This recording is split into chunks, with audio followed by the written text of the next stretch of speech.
Enjoy my wanderings in Beckett, Massachusetts. This is one of those very, very round mosses. This is one of the bigger ones. Here's another one, a little bit smaller, but really beautiful. It does come in all sorts of shapes.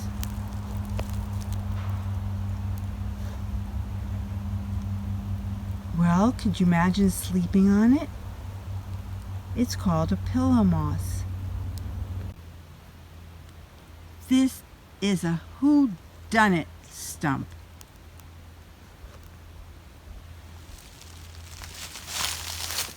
It's not flat like a logging harvest would be. It's right next to the pond, and so I can pretty much feel very comfortable and say that the beaver did this. And we have seen beaver hurt too. My gloves have to come on and off because it's cold today. It's 54 degrees in fall. So what we have here is an ancient plant that used to be as tall as a tree. It produces itself. Look at that.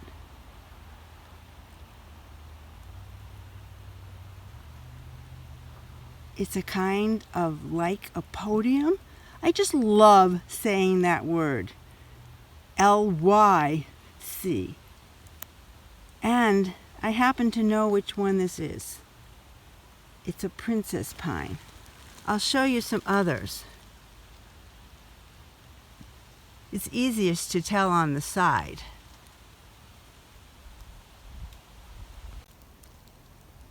I'm going to eat this one right over here. Oops, here it is. Because it's very, very thick skin. And I know that it is a wintergreen and that it's edible. Here's one of the reasons you can tell in other seasons is that it has red berries. But let me taste it because I like it. So, it does taste like wintergreen, just like black birch. But you can't keep it in too long because it gets fibrous, so I'm going to throw it down on the ground. I'm on the pier that we're going to try to use for canoeing later. If I show you, there's lots of lily pods. And look at that. There's a tree that's red. Not too surprising, it is fall. I wonder what it is. Okay, I do have a guess. Red maple. My uncle and aunt built this structure. I guess they haven't used it in a while.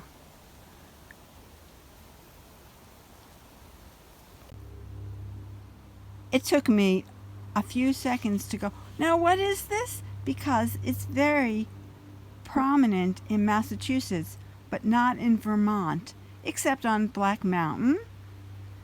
And I remember working in this thicket through Massachusetts that I could not get through because it was so heavily dense with this laurel.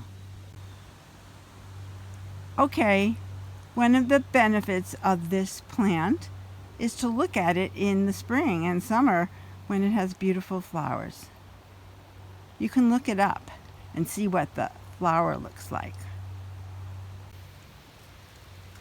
Here is a much better example of a beaver having eaten this.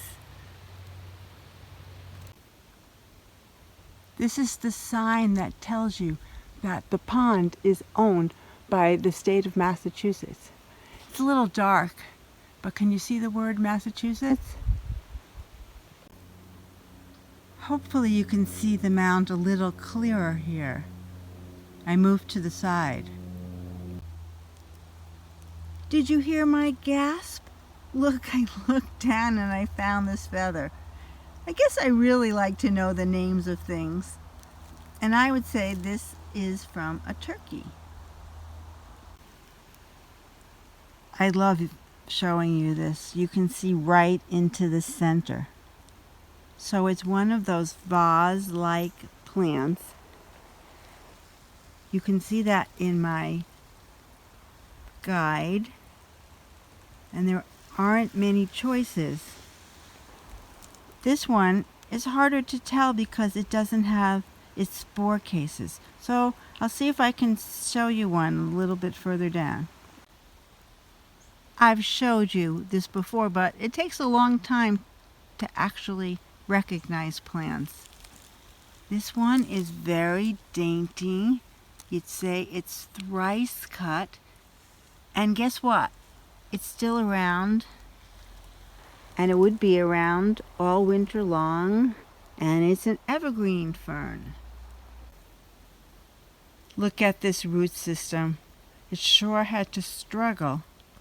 And out of it came a sapling, but if I keep on going up, you'll see that it has died.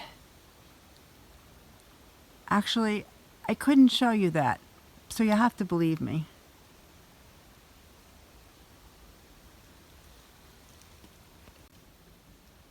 Crash, boom, bam. Look at this split. My thoughts are it was hit by lightning.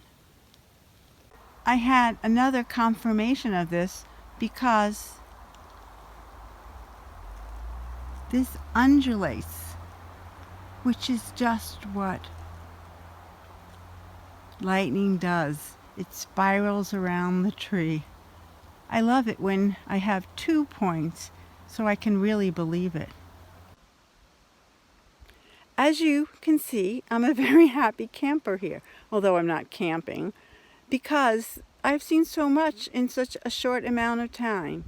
If I look, I bet it's been maybe half an hour,